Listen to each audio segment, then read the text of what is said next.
relation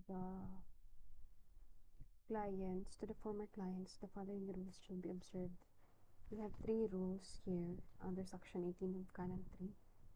A lawyer shall maintain the private confidences of a lawyer-client even after the termination of the engagement, except upon the written, informed consent of the former client, as otherwise allowed under the CPRA or the CIPRA or other applicable laws or regulations, or when the information has become generally known. A lawyer shall not use information relating to the former representation except as the CIPRAs or applicable laws and regulations would permit or require with respect to a current or prospective client, or when the information has become generally known, unless, letter C, unless the former client gives written informed consent.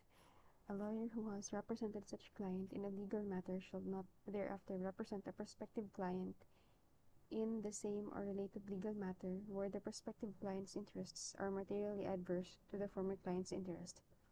In short, parang pag magkalaban yung former client dun sa prospective client, hindi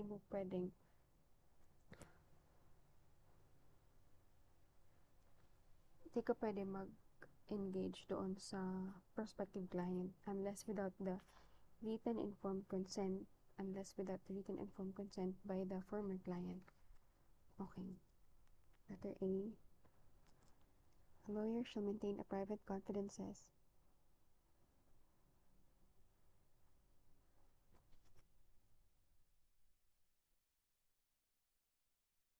the private confidences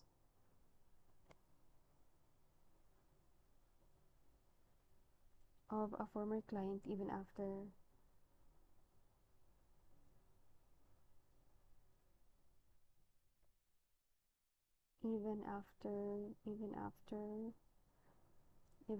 the termination of the engagement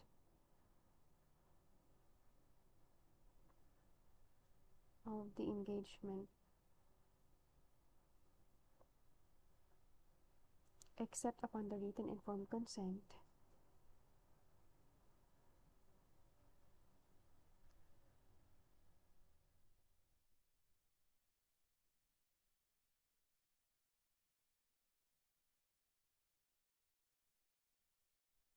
of the former client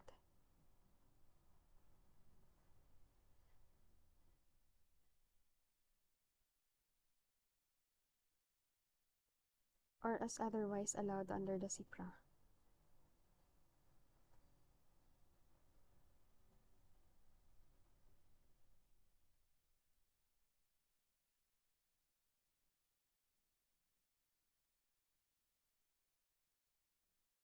Or other applicable laws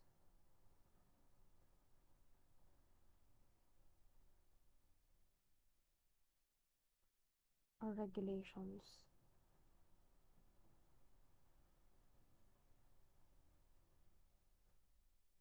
or when the information has become generally or when the information has become generally known generally known. Next. Wait lang. Okay. Hindi ka pwede, okay, ikaw yung lawyer. Hindi ka pwede you shall maintain private confidences even after the termination of the engagement, except otherwise, except when there is a written informed consent of the former client, or allowed or under the CIPRA or the applicable laws or regulations, or when the information has become generally known. Okay, letter B. A lawyer shall not use information relating to the former representation. A lawyer shall not use information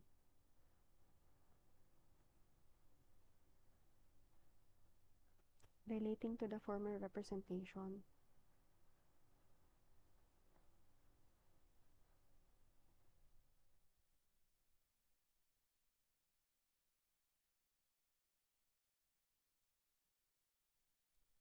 as the CIPRA or applicable laws.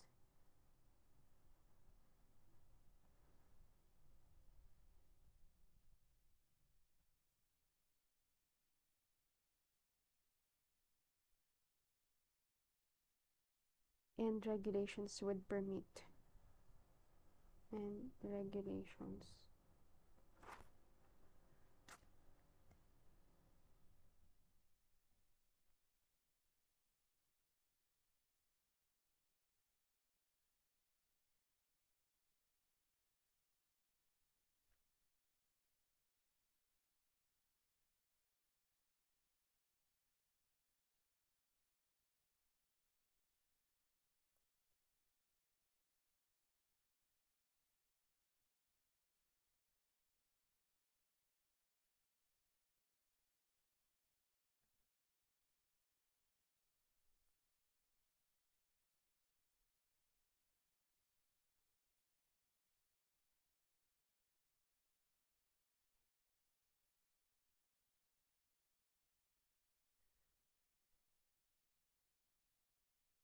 Shall not use information relating to the former representation except as the CIPRA or applicable laws and regulations would permit or require with respect. Would permit or require with respect. Grabe. Ibig sabihin, yung isang kaso ganito kakapal. Tapos doon, mga 11 cases. Morning lang yun. 11 na ganito. 11, mga ganito. Oh my God. Oh. Okay. Except, ano hay na ako? Permit or require. Nasaan na ako? Letter B. Nasa B na. A lawyer shall not use information relating to the former representation except as the CIPRA applicable laws and regulations would permit or require with respect to a current or prospective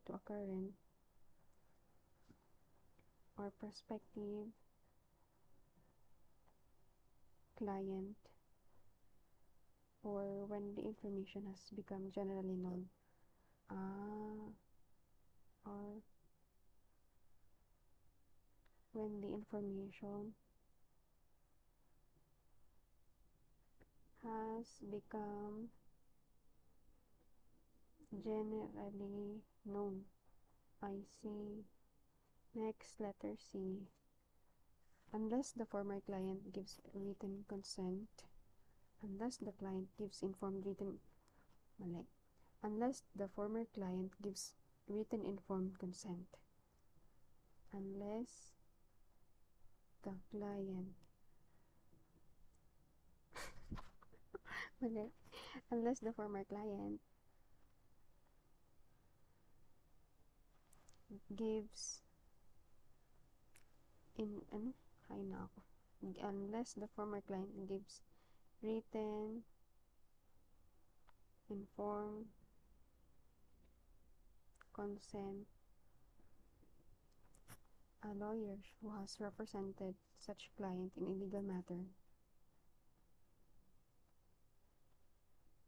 who has represented such client in a legal matter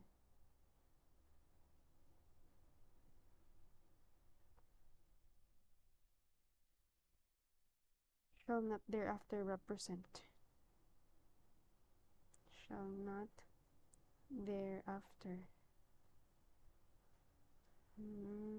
I see. Prospective client in the same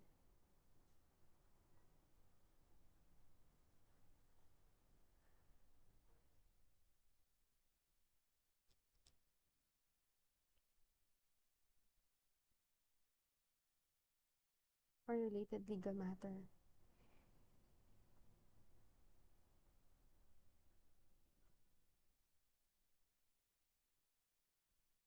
where the prospective client's interests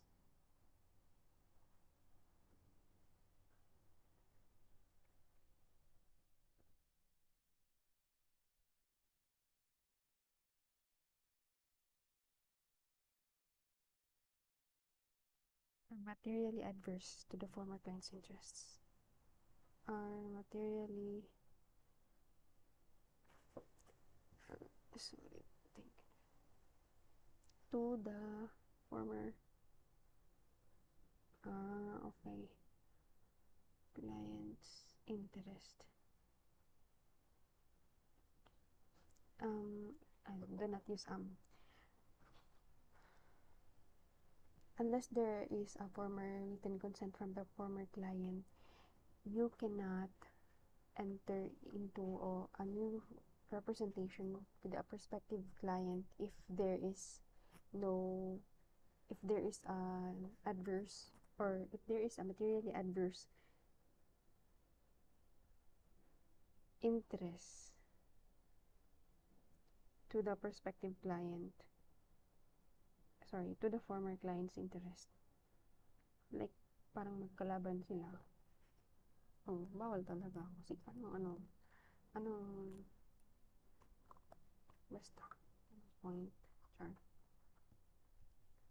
This is section 18 of Canon 3 on fidelity. Oh. So, the next one is, we're done with the former client. Next is joining clients. Lawyers joining law firm, section 15.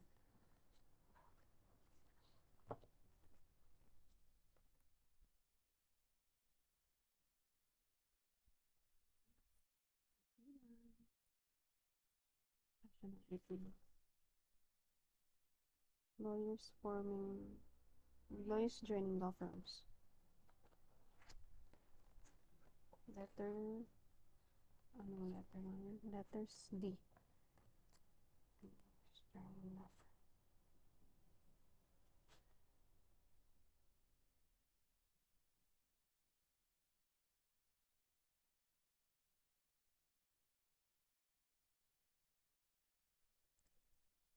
Section 15. Conflict of interest of a lawyer hired by a law firm. Section 15, Canon 3. Conflict of interest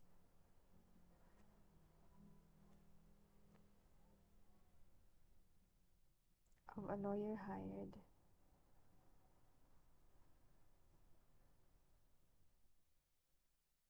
by a law firm. When a lawyer joins a law firm,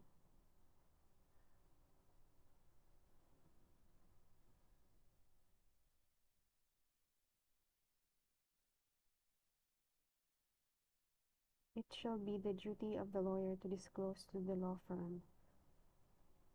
It shall be the duty of the lawyer to disclose to the law firm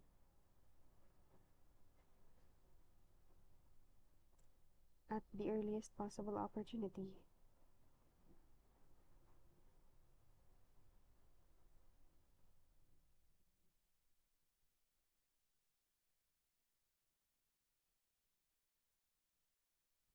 His or her previous clients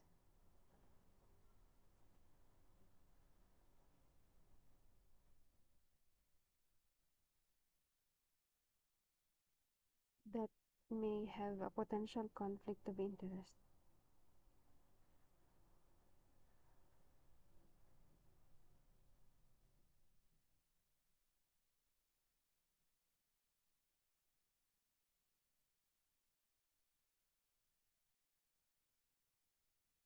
With the current clients of the law firm.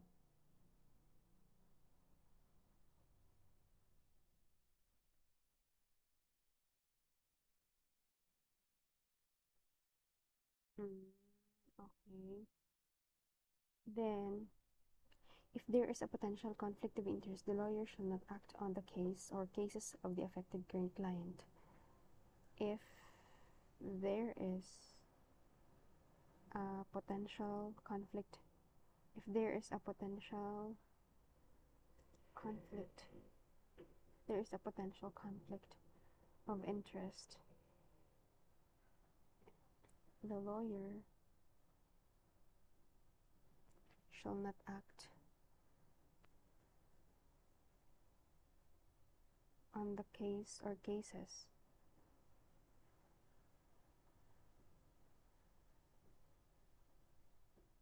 of the affected current client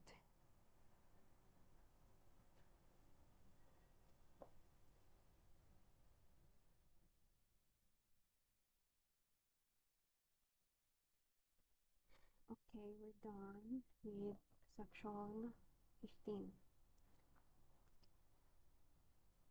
Lawyers joining law firms.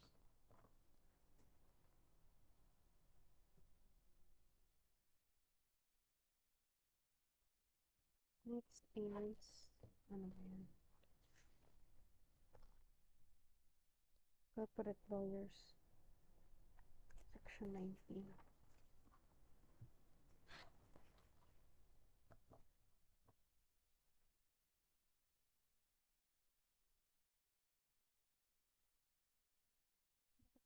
Mamarkahan ko pag ganun.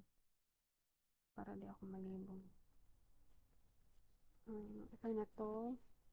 Okay na to. Okay na to. Okay na to. Okay na to. Conflict of interest is a condition when a lawyer represents inconsistent or opposing interests of two or more persons. The test is whether, in behalf of one client, it is the lawyer's duty to fight for an issue or claim, but which is his or her duty to oppose for the other client. Next.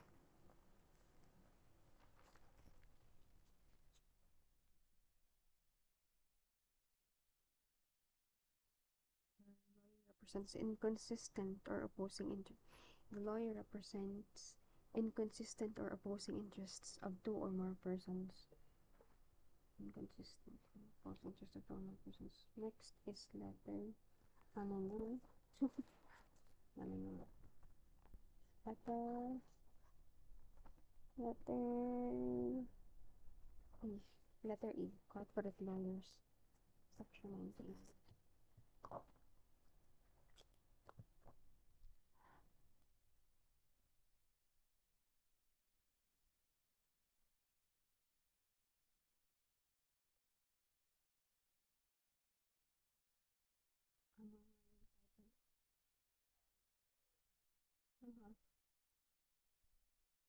Corporate lawyers.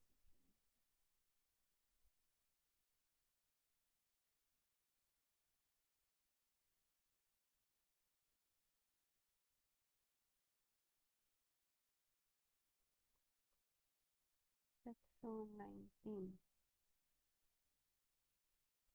Conflict of corporate lawyers conflict of interest. Anong canon 3? Fidelity. Parang fidelity with the Holy Trinity. Conflict of interest. Corporate lawyers.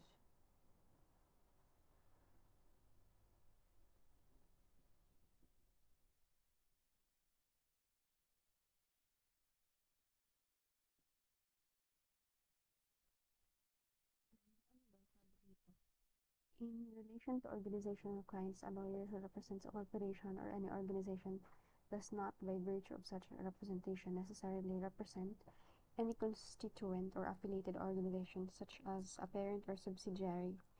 A lawyer for a corporation or other organization who is also a member of its board of directors or trustee shall determine whether the responsibilities of the two roles may conflict. In the event of the latter, the lawyer shall disclose the conflict of interest. No. In the event of the latter, the lawyer shall disclose the conflict of interest to all concerned parties. Okay, done. Let's do the exercise.